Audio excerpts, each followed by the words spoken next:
reading from the Holy Gospel according to John.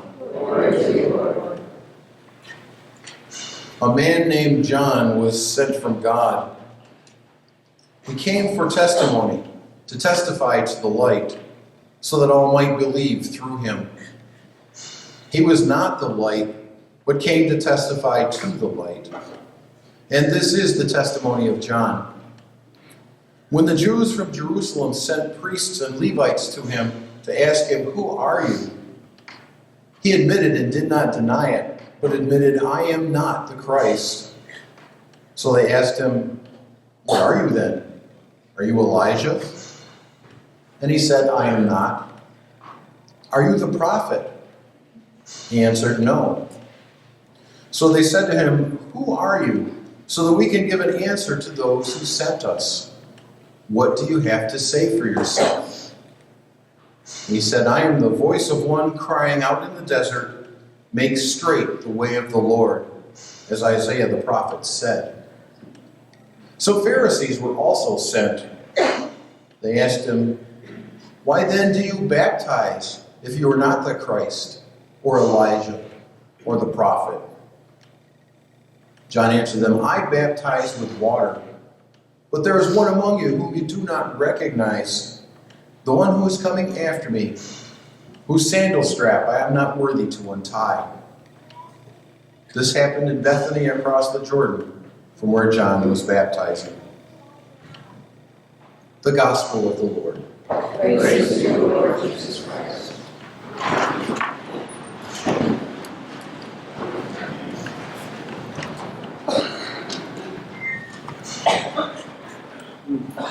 I am the voice of one crying out in the desert.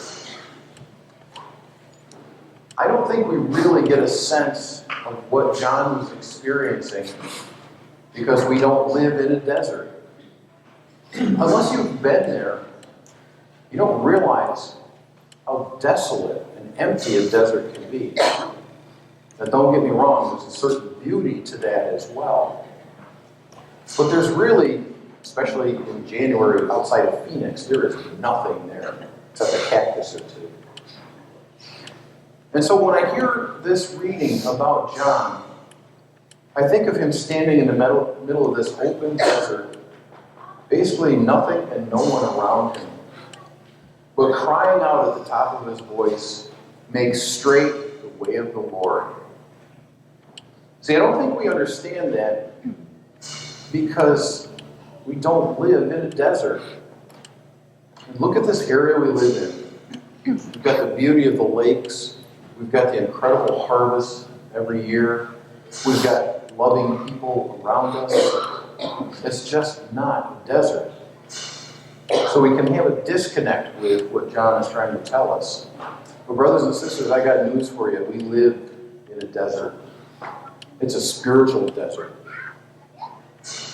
Look at our country, look at our world, and see what's going on out there. We have mass murders. We have abortion. We have the death penalty, euthanasia, terrorist attacks. All these ills that we've laid on ourselves. And there's not a lot of voice out there speaking against what's going on. That's where we come in. Because by our baptism, we're called, each and every one of us, to be a prophet. And unlike some of the concepts of a prophet doesn't tell the future. The prophet tells what's going on right now. Brings out into the open the evils and the sins of the world. And that's a tough job because it makes one highly unpopular. But as Roman Catholics, we've always been called to be countercultural. To say to the world, that's not the way it should be. Here's what God asks of us.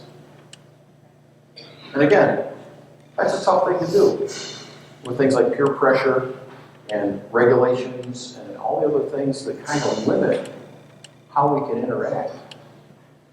But the good news is, and there should be good news today because we're dressed in our festive pink, it's Gabete Sunday, Rejoice Sunday. There is reason to rejoice. Because the good news is we don't have to save the world. Jesus Christ did that for us. But yet we have a job to do, which relates very closely to Advent. And that's to prepare the kingdom for his coming again. We need to be out there in front of the rest of the world saying, he will be back. And we need to be ready. There's a danger, though, and it's something that I've fallen into myself. When we go out and we put ourselves out there and we are successful, there's this tendency to say, look what I did. That's called the Messiah complex. And I had it. To give you an idea, I work for a very large company. I won't name the company, but they're located in Corning, New York. I'm a computer technician. I repair broken computers, I help with software issues, a lot of different things, a lot of customer interface. And it's going to sound like I'm bragging, but please believe me, I'm not. I am very, very good at what I do. And I say that's not bragging because I understand that everything I am able to do, every talent I have, every gift I've been given, comes from above. Nothing is of my own doing. And it's very easy to fall into that trap to say, I've done this on my own. When we know that's not the case. And I think that's a big problem that we see in the world today. Is that people have forgotten that everything we do, every gift we have, is a gift from God. And when we turn our back on that, it's very easy to become self-centered, to not care about others, and to fall into the evils that we see. Life has less value if we don't attribute everything to God. And so we see what we're seeing now.